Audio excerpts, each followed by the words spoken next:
Hello friends, তোমরা সবাই কেমন আছো? আশা করি সবাই খুব ভালো আছো। আমিও খুব ভালো আছি। তো চলে এসেছি ছোট্ট একটা মিনি ব্লগ নিয়ে, যে ষষ্ঠী পুজোর।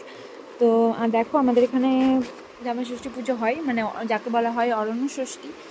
তো এখানে এই যে দেখো, আমাদের ছোট্ট লাড্ডু সোনা, এই যে শ্রীজামা দাঁড়িয়ে আছে, তার সঙ্গে মিতাংশ আছে, মিষ্টু আছে, আর এটা আমাদের বাড়ির পাশের কালী মন্দির।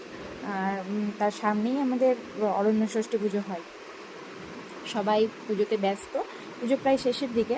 তো তাই সবার গালে সিঁদুর লাগানো হচ্ছে, আর সিঁদুর পরা হচ্ছে।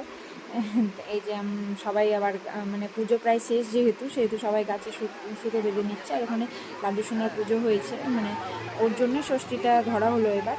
তো তাই ওর মার অবস্থা দেখো, মানে গালে মুখে সিঁদুর লাগিয়ে দিয়েছে পুরো। আর প্রচণ্ড রোদও ছিল সেদিন, আর প্রচণ্ড গরমও ছিল, প্রচুর ভিড়, মানে সবাই প্রায় অধৈর্য হয়ে গেছিলো। এই যে আমার শাশুড়ি মা,